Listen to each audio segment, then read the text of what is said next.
Jenn Donovan from Social Media and Marketing Australia is a farmer's wife unlike any other farmer's wife you have ever met.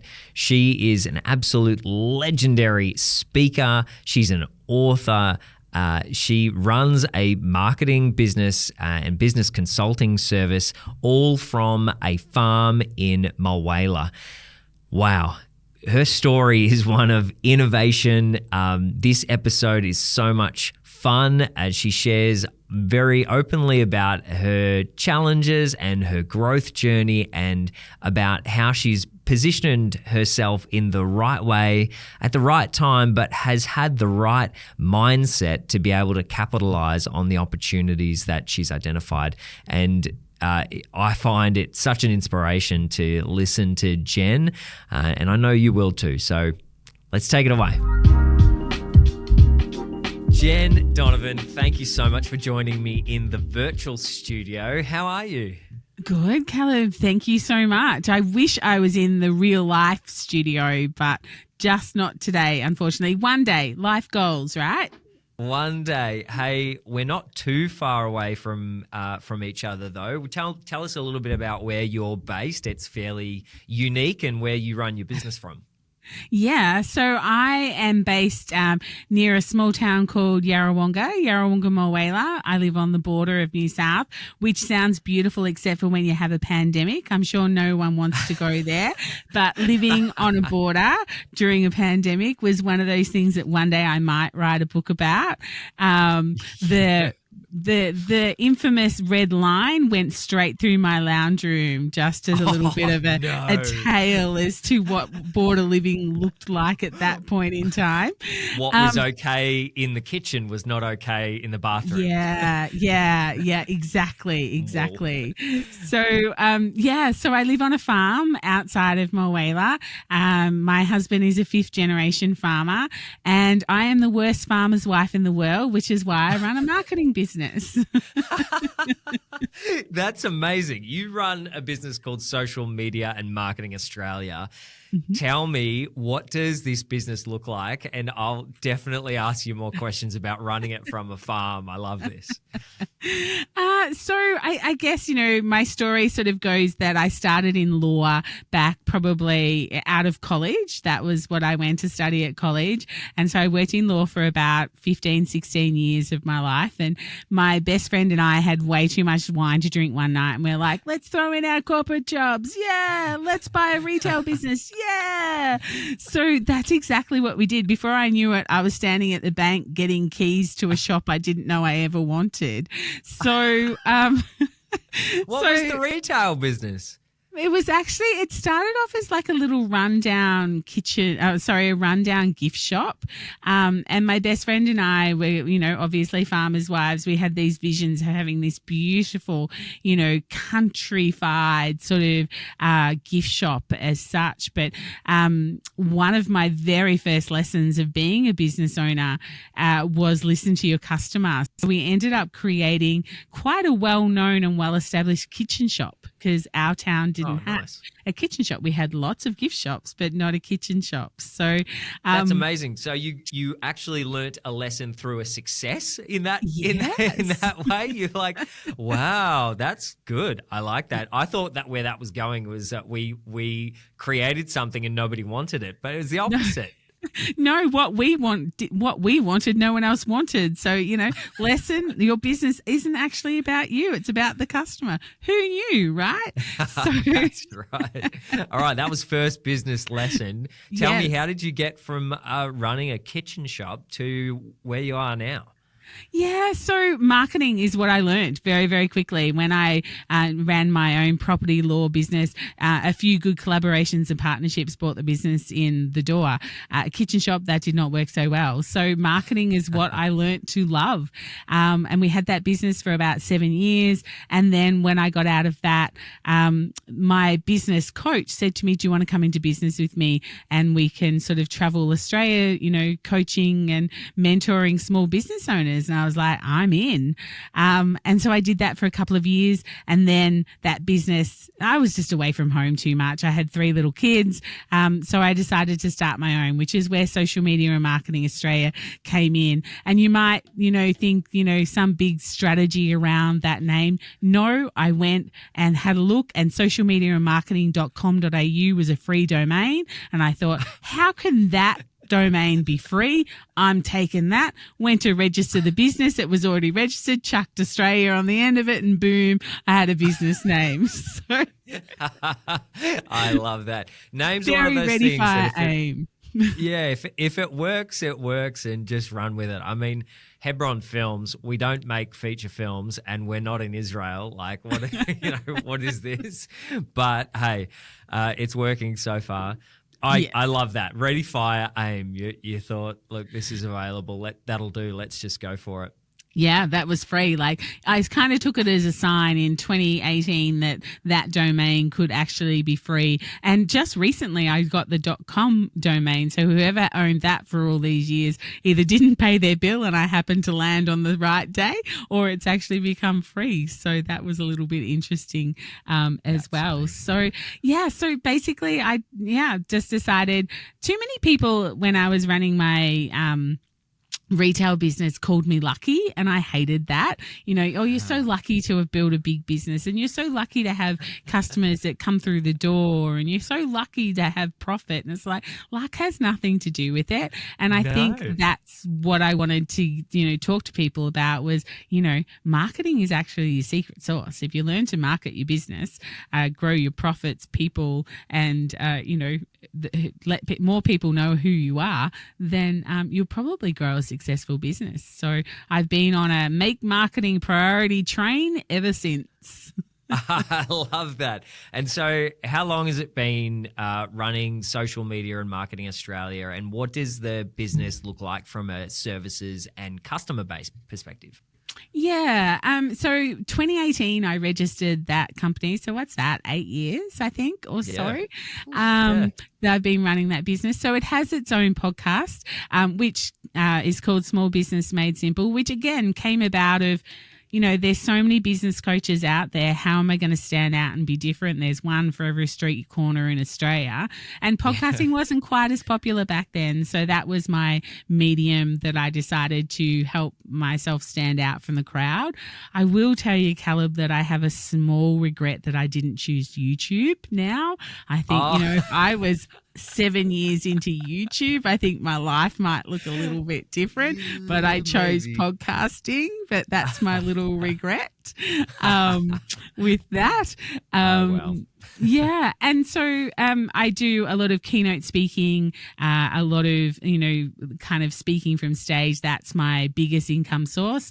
Other than that, I have some private clients that I do coaching and mentoring with.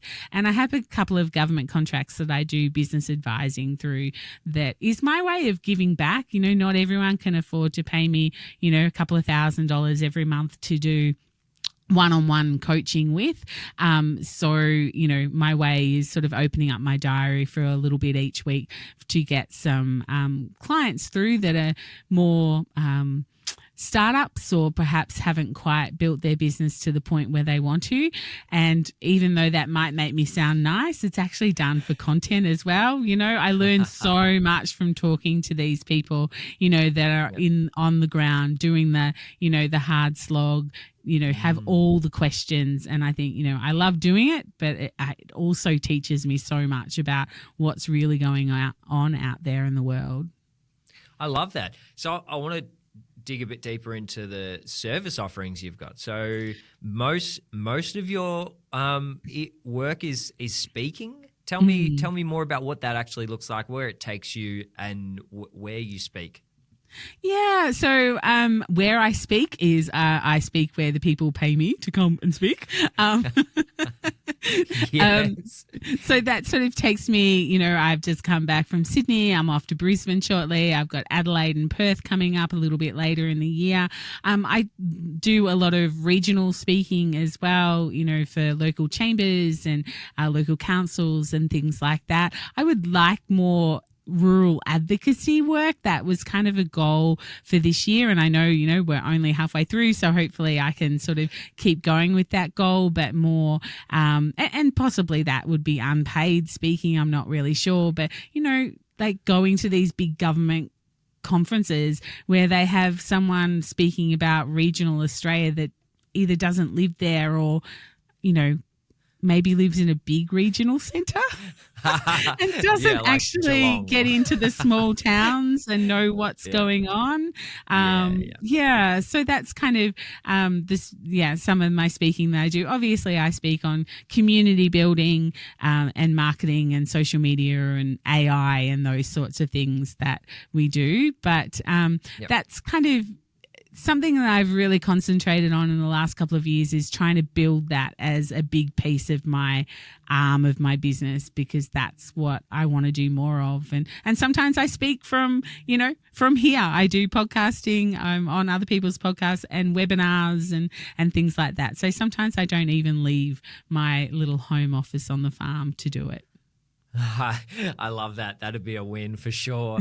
And a way to balance out the travel required for delivering, a keynote as a service or a product, right? You generally have to be where the audience is and in person, which would take you all over the place. What's been your favorite speaking engagement or your favorite particular keynote that you deliver, if you've got a story on either of those? Yeah, look, my favorite one to date, and maybe this is totally vain as to why it is my favorite, but being flown all the way to Esperance to speak on stage for 15 minutes kind of makes me feel good about myself.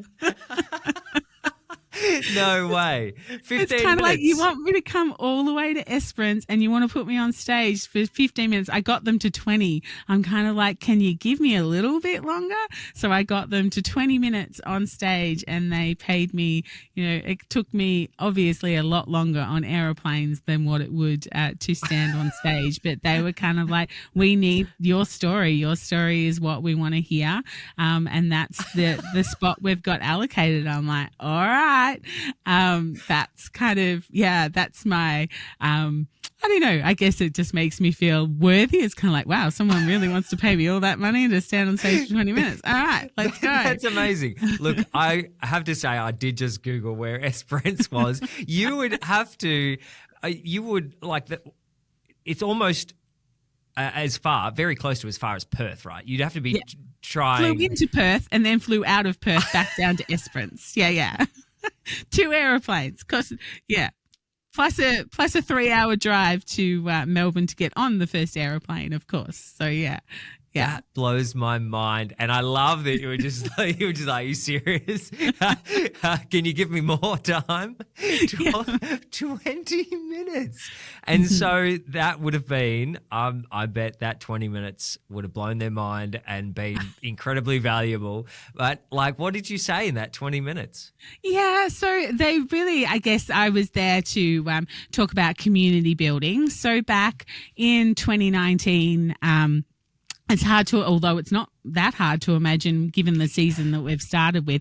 It's a little bit droughty at the moment, and certainly in Victoria they're feeling the pinch as such. We've just had rain overnight, so fingers crossed that helps our farming community as well. But back in 2019 we were in actually a really horrific drought, and I was traveling around the bottom half of the Riverina, so sort of Narrandera and Leeton and a few places like that, running workshops around, Christmas marketing. It was October. It was kind of like, how can we get ready for Christmas? What does that look like? And no one cared. Everyone was just like, if farmers don't have money, towns don't have money. That's the reality of rural towns, or a lot of rural towns. And so no one was kind of enthusiastic about Christmas. And someone asked me a question and they were like, this hashtag was trending, and it was called, the hashtag was buy from a bush. And they were like, how do I use this hashtag to get more people into, to know about my business? And, they didn't really know how to use Instagram, never alone the power of sort of a hashtag, which of course wouldn't work these days. Hashtags are fairly powerless. But I got asked this question quite a few times, and on my way home on the Friday from Hay, and if anyone's driven, between Hay and Mulwala, it is like nothing to see, not maybe the odd salt bush and the odd emu, but not much other than that.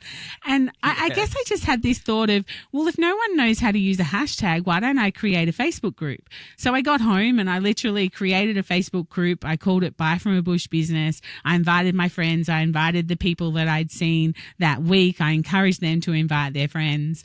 And yeah, it was just kind of like, let's have a place that everyone knows how to post on Facebook. Let's do that. And so, I remember the post back at the start, like 5,000 people, woohoo, 10,000 people, you're amazing, 297,000 people, okay. Like it got to almost 400,000 people before Facebook basically changed the way groups worked, and, public groups became public and you didn't have to join them anymore. But I grew this community, which to date, it does still exist. We turned it into a bit of a business and a company, and I've exited that now, but I'm still the biggest supporter of, what they're doing. But, it's injected something like $11 million back into the rural and regional economy. And I talk about the drought in 2019. Little did I know the horrific bushfires that were on the way, the life-changing floods, the pandemic of 3 years. Like it was just kind of like this perfect storm, which, none of us wanted, but unfortunately we got. So it was kind of that story about, like the power of community and the power of collaboration and partnership is kind of the message that I was to deliver within 15 minutes to a rural economy, or to rural people that, sometimes like to do things by themselves, but needed to see the power of what, one person could do if they just got other people on board with them. Wow, that is a rocking story, and I understand now why they flew you all the way to Esperance to deliver it, because what people need often is just the seed of an idea, or the permission to try, or the understanding of what's possible, and you were able to deliver that. And that's amazing. That story, what you did there, you created the platform that so many people were going to need before they really needed it. Like drought time was a reason enough for you to create that platform and to start it, but it was dwarfed by the events that followed, right? Like I was deployed with the Army in late 2019, early 2020, when the whole state of Victoria was on fire, right? And so every reservist, every soldier in Victoria was deployed to help bolster ambulance services, fire services, public services. It was crazy. And then straight off the back, we know what happened next. And so for a few years, everything was everything was locked down, everything was crazy, all upside down. I remember saying it would have been about February 2020, oh, look, they'll never close the economy. Like they can't shut down businesses. Like that would literally cost trillions, the country trillions of dollars. Like they can't do that. Next minute, they do it. Yeah. So, but you've created this platform where people have a direct link to suppliers and bush businesses, and then are able to connect audience with supplier, business with customer, and motivated customers that want to support regional businesses that are doing it tough. Amazing. Yeah. Wow. You wouldn't have had any understanding of what was coming. No, absolutely not. Absolutely not. But the lessons that I got from it, the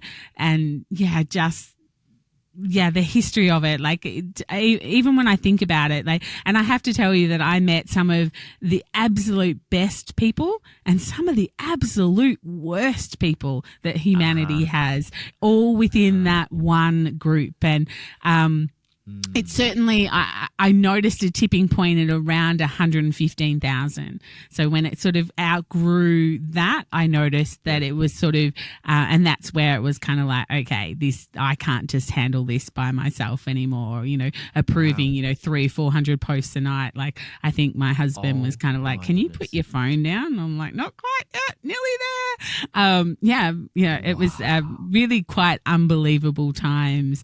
But so much amazingness as well, that people did realize that, during the drought, obviously small business owners needed help to survive their businesses. But then, of course, the bushfires came and, they mightn't have had a business or, couldn't even get to the business to, help. And so therefore, people were, donating meals and, having virtual products that they could buy that would actually help, the business owner, recover and things like that. I had the privilege of just recently going to Cobargo for a talk, which is over, sort of Bateman's Bay type way. And that was one of the towns that, lost half its main street way back then. And to see that, they still haven't had the rebuild. Like, it was being rebuilt while I was there. Like, the sheets were up and things like that. But, this is years later, that long after we've forgotten of the bushfires, that these towns are still struggling. They've still got the scars, never alone the scars of people they lost. Yeah. Yeah, that's so true. And it's the same down here for places like Rochester with the floods. The whole town was pretty much swept away. And, it's impacted that town for forever from now on, onwards, where you can't get insurance. You can't get flood insurance there at all. And so the battles that happen, it's wild and crazy. Wow. So you were the right person at the right time, built a great platform and then handed it over. Tell me a little bit about your exit there and how you used collaboration to get people involved and then hand it on. Yeah, so I suppose one of the things I really started to notice was a lot of business owners, small business owners in rural and regional areas didn't have their own website. And that's probably, we are going back a few years now. So, Wix and Squarespace and Spotify have certainly made a big dent these days. But back then, they didn't really have their own website. And so I'd actually had a phone call from a lady who wanted to do a bit of a collaboration during a bushfire weekend or something like that, and they had built an online marketplace where you could go and open up a bit of a shop front and have basically a really scaled down website, but you didn't have to worry about security because it was all done within the marketplace, and you could just have 10 products on there, or you could have 1,000 products on there, and it would sort of do all the back end for you as such, which was a really good solution. And I'd seen more and more that they didn't have websites. So a couple of conversations, I was kind of like, I've got this audience who needs this. You need me. Would you like to join forces? So we actually did. We created the Country Collective company out of that. So we built Spend With Us, which is the online marketplace that still exists today. And we, people who didn't have a website, and even some people who did have a website but wanted the traffic, because we had a lot of traffic coming, they built their own, or opened up a shop front on there. And so I think that business was, I was in that business for maybe 2 years, maybe 3. And, I'm a very goal orientated person. And one of my goals was to build my speaker business and to travel. And that just didn't suit trying to run a marketplace with, 10,000 businesses on there who had 10,000 questions every single day. So it was, so actually it's one of those, again, one of those lessons in life. I tossed and turned and toiled with telling my business partners that I wanted out, that it was time for me to sort of be out. And eventually I plucked up the courage. You know what those darn people said? We've been waiting for you to say that. We thought that maybe that's what was happening. And I'm like, here I am sweating on it. And they were already knew. So, again, sometimes we think we're holding these big secrets, but other things about us are telling people, exactly what it is that we're thinking. So, I've still got a share. I didn't want to give it up completely, so I've still got a small share of those businesses. But yeah, now I'm just one of the biggest advocates for them rather than being in the day-to-day running. Oh, I love that. That would be so freeing, and that would have been a great conversation to have. Feeling like it was going to be this big conversation, but jumping in there and going, "Oh, wait, we're kind of on the same page, and you're okay about it, and we can grow, and I can do what I want, and you can do what you. Oh my golly, amazing, yeah, amazing." Tell me, for those who have never got a window into a speaking business, tell me what the business model is and how you get speaking engagements, and what steps have you taken to grow that, fill your calendar and grow it over time? Yeah, I suppose the biggest thing is it is a business. It is a whole business unto itself. I haven't quite, if you think of the bell curve, I haven't quite got over the other side of the bell curve where everybody's ringing me, wanting me. I do have, certain leads that come in, and that, they want me, they find me on Google or whatever, or a recommendation. But I'm still doing a lot of the outreach, and it still is making sure, Monday mornings reach out. I've got 2 hours in my diary every week where I kind of make phone calls, chase up, I might be Googling, who has conferences in June. And then it was kind of like, well, they're already booked. So, in July, I send them a little message going, so for your 2026 conference, if you're looking for another speaker, just get in early. Yes. Yeah.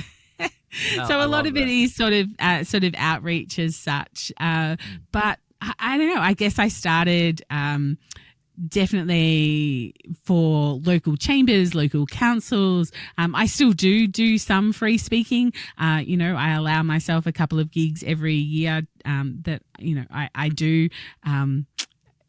Maybe for free, maybe because I can see something else that might be in it, whatever that might look like as such. But I definitely started off, just ringing my local chambers, my local councils. I think for me, the pandemic, that was kind of one of the gifts that the pandemic did give us. As much as the time was horrific, I think we can all sort of reflect on some of the gifts that it did give.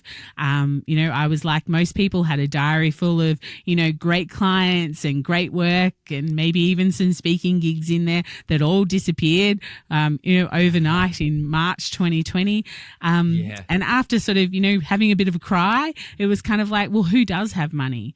Well, the people who have money are the governments, radio. So I did up a heap of packages and made it just so simple they couldn't say no. It was just like, I'll do all the tech, I'll do all this, I'll do all the marketing for you. All you need to do is, cut and paste this onto your Facebook, send this out in your newsletter. They'll sign up here, and I'll just invoice you for it, type of thing. So that got me a lot of work, because I think there was such a need for local government to support local business, but they just didn't know where to turn. And so my idea was, I'm just going to make it so simple you can't say no. And I certainly got a lot of work from that, which gave me a lot of testimonials, which gave me a lot of traction, which gave me a lot of sort of collaborations and partnerships that are even lasting now. Wow.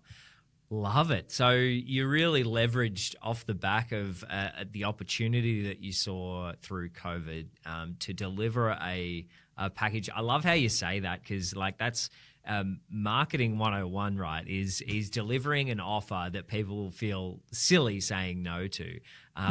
Did that kind of opportunity just kind of dawn on you, or were you actively did you build that or orchestrate that, or did you just was it just right time, right place, right mindset to go, I can capitalize on this? Yeah. As I'm talking to you, I'm starting to think there's a bit of a pattern in my life, but maybe that's something for my psychologist tonight to talk about. That's interesting. Tell me more about that. Or just the right place at the right time. Yeah. Like, the Facebook group, it was kind of like the right thought at the right time. And look, I think that I obviously had a lot of clients who would ring me crying because they're not sure how their business is going to survive. And so I'm having these conversations with them. It's just like, well, who's got money? Who can you sort of market to? Or who do you need to keep happy? Like, who are your top 10 clients that maybe we need to look at? Or what does it, like, I'm trying to find different models for them. So I suppose I was already in the headspace of trying to find different models for all my clients, to either help them survive or to help them thrive, hopefully. So I suppose it was only then just reflecting it back on me. And I think it honestly came from a night of just pure crying, just being in bed. I'm shouldering my clients. They're crying. I'm being brave, hopping off the phone crying. And it was kind of like, I've got to survive. Like, we're in drought. Like just because there was a pandemic doesn't mean it started to rain. Like we just had horrific bushfires. Not that we were particularly affected by bushfires. I don't live in a bushfire prone area, but it was just like, I still need money. Like we can't survive without my wage. So some of it was that. But some of it was probably I was already in that mindset of trying to think outside the square for everybody else. So I just had to turn that mirror on myself. I love that. That's a powerful place to be in, and one I can relate to, where you're building a habit and a rhythm of coming up with great ideas, and you're seeing opportunities in all these other businesses, and that's what we do as marketing people. Yes, right? exactly. We get a unique insight in so many different businesses, and we start understanding how to come up with a great idea, and we start being able to make different connections much faster than even the business, owners and operators themselves can, because that's what we're doing every single day is making connections with opportunities, with messages, with different products or packages.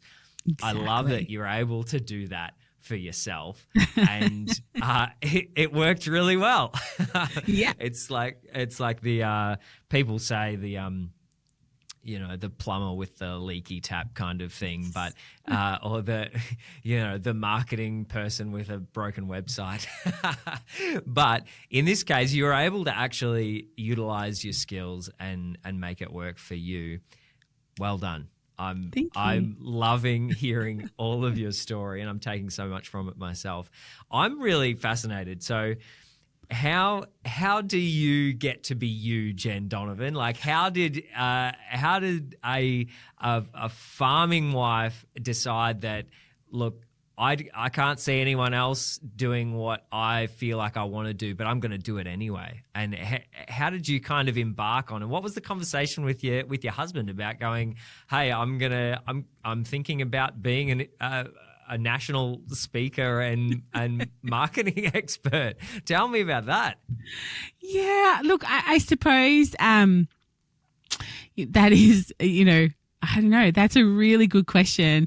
And where to start with the answer for that? I suppose if I go back one drought prior to that, which is kind of like the millennial drought, where my babies were very young. At the moment, my baby is 21 and I've got, children older than that. But, going back into the early 2000s, I had little toddlers, little babies as such. And my law degree was what was propping up the family, not my law degree, my law work as such. Yeah. So that was, that was the major income. Because again, the farm just wasn't producing much of the income. So I think once that drought broke and the farm, was generating, a good income again, that's where the retail business came in. And the conversation with my husband was kind of like, just go and have some fun.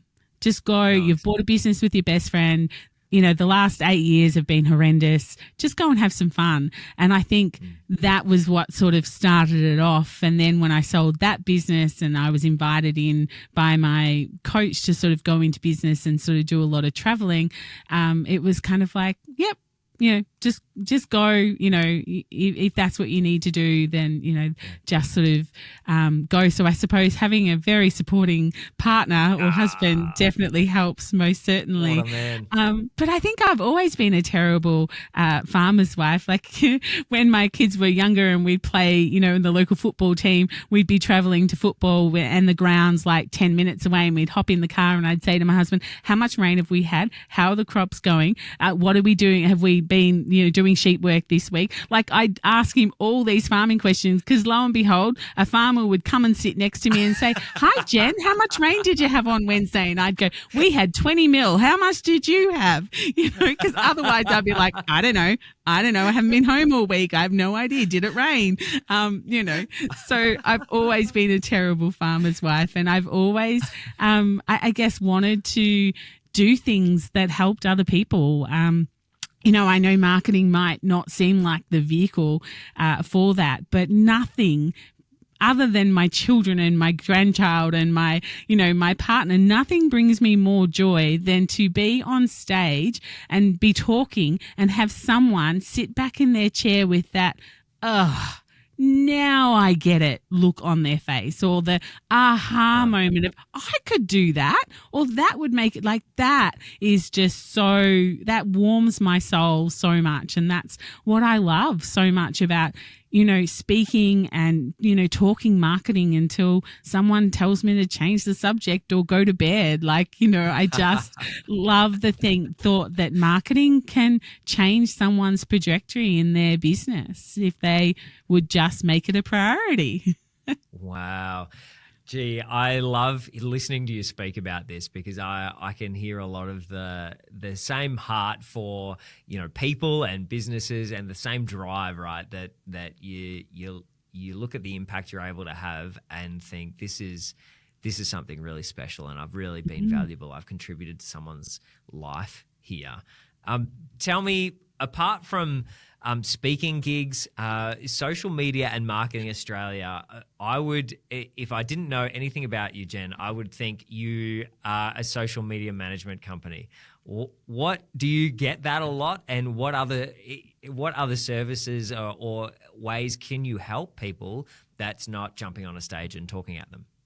Yeah, I do get that a little bit, which is kind of, I guess, part of why my marketing messaging needs to make sure that it is, quite on point to let people know that that isn't what I do. So yes, it is a little bit like that. And, I spoke before about, having, finding that name and thinking that was good. It is the worst name in the world to try and perform well with SEO. Like, seriously, social media and marketing would be two of the biggest keywords that are competitive. Keywords. Yeah. Yes, probably only outclassed by accommodation. I think that's probably the only other more expensive keyword there is out there for sure. Wow. But yes, so I definitely do one-to-one coaching and group coaching and things like that, business advisory services. This year, I have thrown my hat back into an event. So I've created a marketing conference, which is on the 29th of August, actually, in Melbourne. So it's called the Social Media and Marketing Conference. You may tend to understand that I like things that say what it is on the box. Like, my podcast is Small Business Made Simple. Guess what we talk about? My business is marketing and social media. Like, guess what I do? I'm a bit of a say it what's on the box type of person. But I used to do conferences in a past business. After I sold my retail business, we used to run a couple of conferences. And so I've thrown my hat back into that ring, mainly because I am, again, I'm very goal orientated. So one of the things that I've always been very conscious of is that Social Media and Marketing Australia is Jenn Donovan. That is what I am, the product. You are buying me, whether you're buying coaching, business advising, whether you buy my course, whether you listen to my podcast, it's Jenn Donovan. And I've always been very conscious that there is no asset connected to social media and marketing Australia, and therefore nothing to sell. So at the age that Jenn decides to retire, at this stage, there is no asset to sell. So my goal is always to be to create some sort of asset for social media and marketing Australia. So I've decided that a conference, there is no world-known social media and marketing Australia conference like there is social media and marketing world in America. So that's my goal, is to start off. Nice. It's a one-day conference and eventually it will build and build, but it will be my asset, which, you know, in a couple of years, someone will come along and give me $10 million for, right? That's the goal. That's the bit that's written up on the goal list. And so Jenn Donovan is starting to become a separate person or a separate asset to that. So I'm starting to go through a bit of a rebrand at the moment. You know, people who might listen to this in a few months might see my website might look a little bit different to maybe what it does now, but eventually those two assets will be split. And so there'll be a Jenn Donovan and then there'll be Social Media and Marketing Australia that has a saleable asset that's starting with conferences, and who knows what else it might have in the future. So that's kind of the plan. That's a great plan. Tell me, what's been the process of your rebrand? Let's talk a little bit more about that. You're going down a personal brand direction, and so leveraging all of the personal branding that's wrapped up and tied in with Social Media and Marketing Australia. It's currently one. You're separating those out to Jenn Donovan as your name and your personal brand, and then social media marketing as the conference and events kind of business. Is that right? Yes. Yeah. Amazing. Tell me, I want to know more about personal branding. Like, how have you been able to build your personal brand, and what do you give that advice to anyone in any of your clients, for example? Do you give advice around building personal brands for other types of businesses? Yeah, look, I think there always needs to be a personal brand behind any business. There always needs to be some sort of human to human marketing. I talk a lot about that. I feel the days of hiding behind a logo and a product have finished, especially if you're a small business.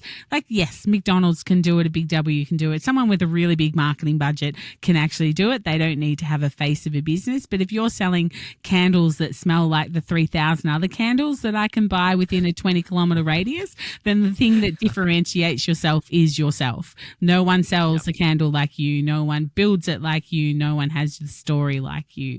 So I feel that there always needs to be a personal brand behind it. And my personal brand journey has been probably not dissimilar to anybody else's.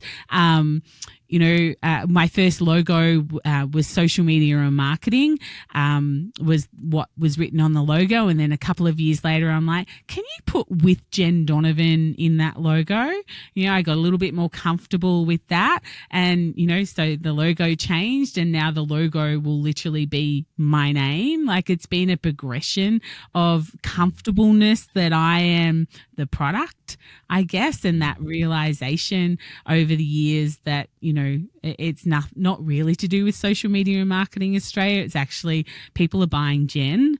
A couple of years ago, I changed my socials. That was kind of the first, I guess, point of, you know, the rebrand was sort of changing them. Interestingly enough, I couldn't get Jenn Donovan on Instagram, so I'm Jenn Donovan _. But when I looked back on my history, that's where I started. And then I changed it to Social Media and Marketing AU, and then I wanted it back, but someone had pinched it. So I obviously had some level of uncomfortableness at some stage that I didn't want my name to be out there, even though I was happy for it to be my voice and my face as such. So it's been a bit of an evolution to get here. But it's that realization of, you know, what is the product, and sort of understanding that buyer's journey, I guess. And I somewhat think that hopefully I'm making it more simple over the years, over the coming years, is to make that buying decision simpler, because there's just this brand to buy from. I love that. Yeah, makes a lot of sense. Tell me, we're on a podcast now. You have lots of podcast episodes, and one of them may feature me in the coming months. Yes. But tell me, what part has podcasting? What part of your journey has podcasting played, and how have you utilized it? And give us a bit of an insight into your podcasting journey and how you've grown it and how you've leveraged it. Yeah. So I started it. That was as soon as I started my business. So back in 2018 is when I started that, or late 2018, I think it was. I mapped out, all the episodes and thought about all the people that I knew. And I got to episode 27 and thought I'll give it a go. So I'd mapped it all out and I just started. I would never recommend anyone go and listen to the first couple of episodes. I'm pretty sure that they are no good. I think I edited out every time I took a breath because, humans don't breathe, right? I thought that was unprofessional.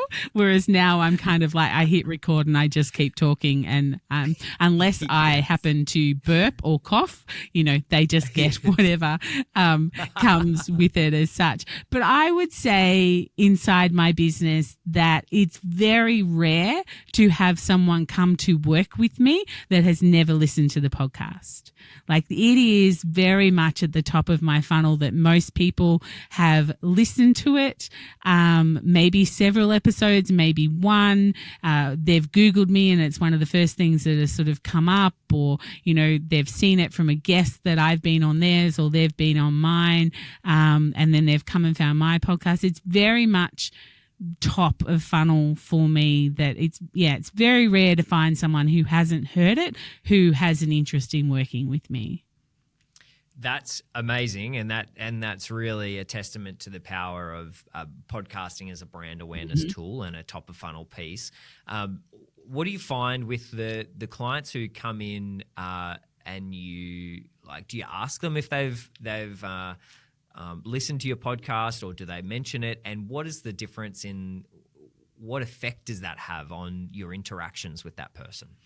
Yeah, look, most people will mention it, and this is going to sound really quite vain, but I just love it. But most people, will jump on a Zoom call with me and they're like, my God, I can't believe I'm looking at you. Like, I'm normally hearing you in my ears, but, I don't normally get to see you on camera as well. Yeah. And I think, oh, wow, for me, I'm their friend before I even know it. That they know things and that's probably been some of in the early years, the uneasiness of it is that people would have a conversation with me and I'd be like, where on earth? How do you know that? But I've mentioned it on my podcast and they've heard it. So it's kind of like, and I find, I have pseudo relationships with other people that I listen to their podcasts as well. Like, it's just the way it is. You listen to the podcast, you learn things about them, you think you're friends, but you've never actually met in real life. Yeah. So after that, sorry, I've actually forgotten the question that you asked me. Is that the answer? So yeah, kind of. So when you're talking about a warm lead, you've taken it to a whole nother level with this person who feels like they're your friend. There's like another level of trust when a lead comes in and they've been listening to your voice. They have learnt something from you. They've already gotten value from you through the podcast. When they come to you, they're not they're the opposite of a cold lead, right? They are ready to go. They're like, Could I work with Jenn Donovan, the Jenn Donovan? And so Stop it. that would make the conversation a lot higher value one, right? I'm assuming, is that correct? Yeah, absolutely. And it starts from a different base, most certainly. Yeah. Because you used just the most perfect word there. There is trust. Like, they already know that I know something about marketing that can help them in their business because they've heard it. What they need from me is to hear it specifically based on their business and what they're trying to do.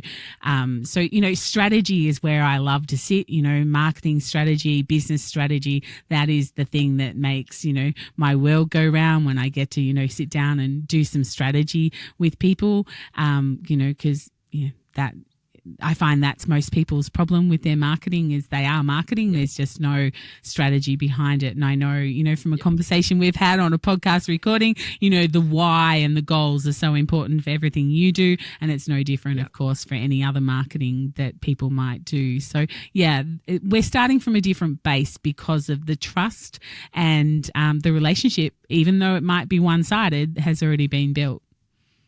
I love that. It's so good. There is a lot of alignment with how you think about things and how I do. It's just so nice when you get on a podcast. We did not know each other before earlier today. No. And recording podcast episodes, but hey, getting along like a house on fire. So that's good. Tell me, Jenn, what are some of the challenges? Let's take a step up a little bit and look at your business journey over the last decade. What are some of the challenges been, and how have you overcome them? Like I always talk about on this podcast, and I always ask the question, mistakes are the best teacher, and as having done plenty of business coaching yourself, you will share this wisdom with your own clients, saying you can't learn something unless you try, and you're not trying unless you fail sometimes. And so what are some things that you can look back at and go, these have been real struggles, challenges, whether it's business operation or anything, other parts of your business that you've been like, yeah, I learned something really valuable from that? Yeah, look, some of my biggest lessons have been kind of like what I call a wet fish moment. Like someone just slaps you in the face and you're a wet fish and you're like, yeah, of course. Why didn't I see that? Like, that was pretty obvious, wasn't it? But I think one of my, like I'm on a podcast here with you today. We're both rural, regional based people. We've really embraced that. We see the power in that, and it doesn't really hold us back. But I didn't feel like that probably going back 5 or 6 years ago. There's no way I would have told you I was from, running a home office, from a farm pre-pandemic. Like, again, that was a little gift for me. Like, I actually felt like, someone who was ahead of the curve because I'd already had my home office set up long before anybody else. But I was really and I suppose I was projecting that my clients thought that unless I was from the city, I couldn't possibly know how to help them, or that my marketing knowledge couldn't be as good if I wasn't, a city-based mentor or a city-based business advisor.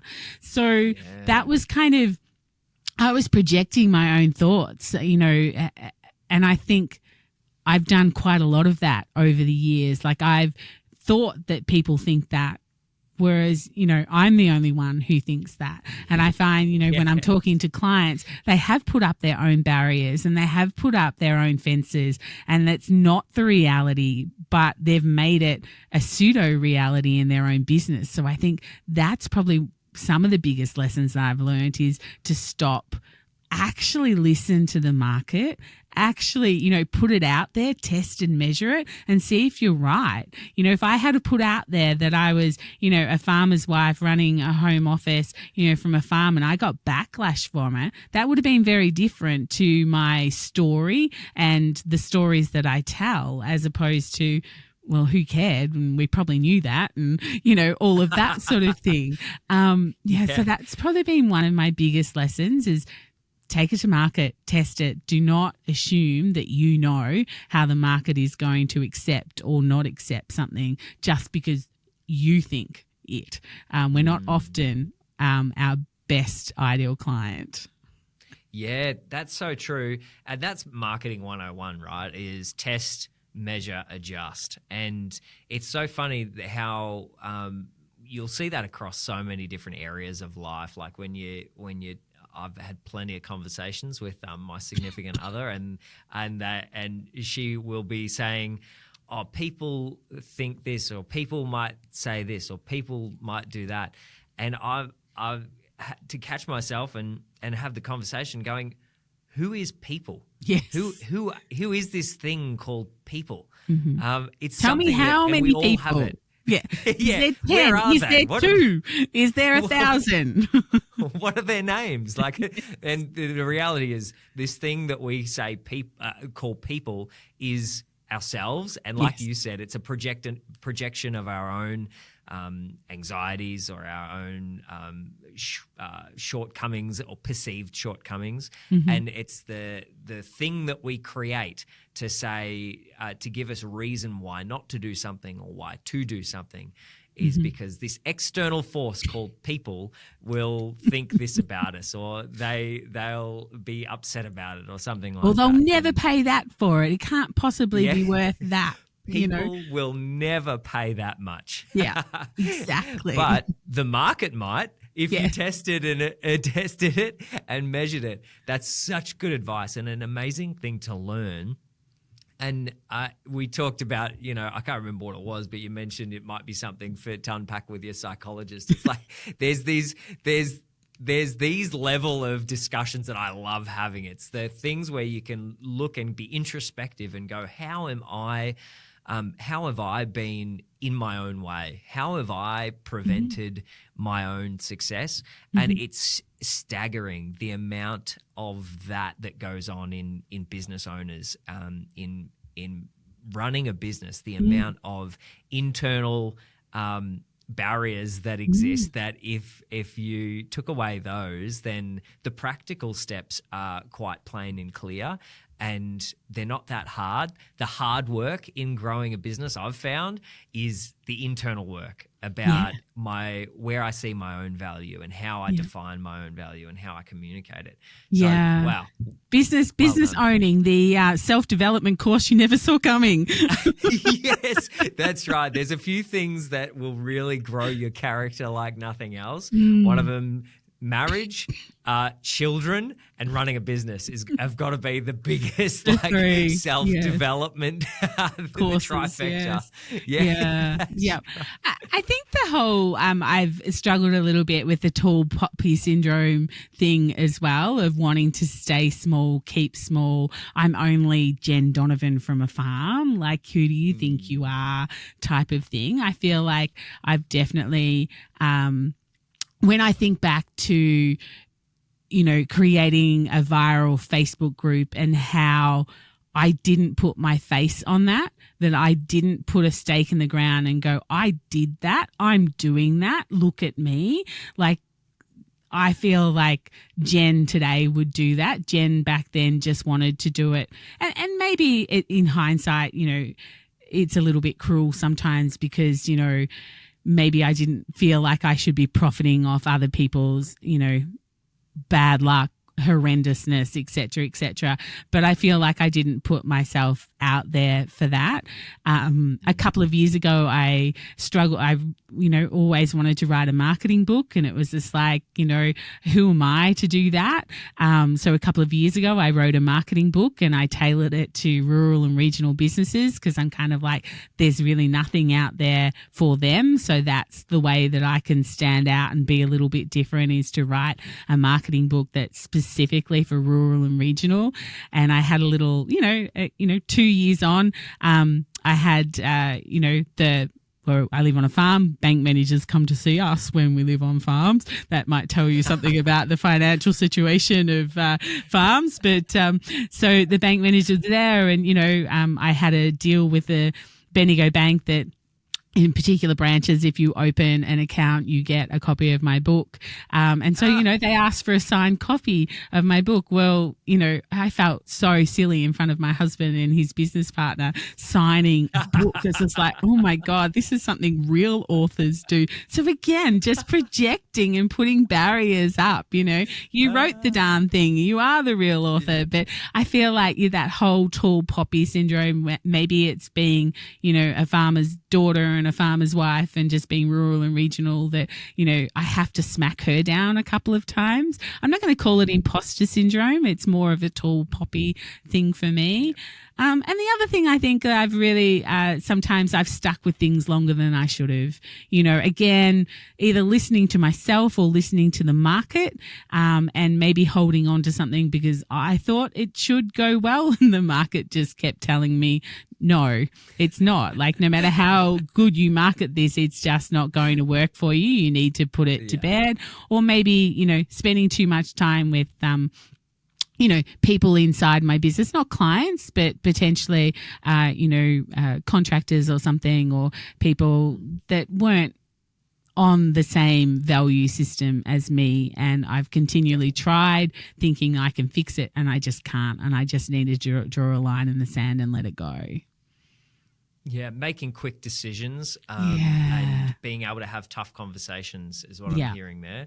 Yeah, definitely. I suffer from similar challenges.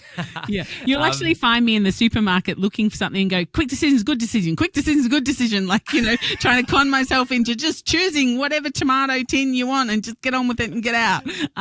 So... Oh, I can relate.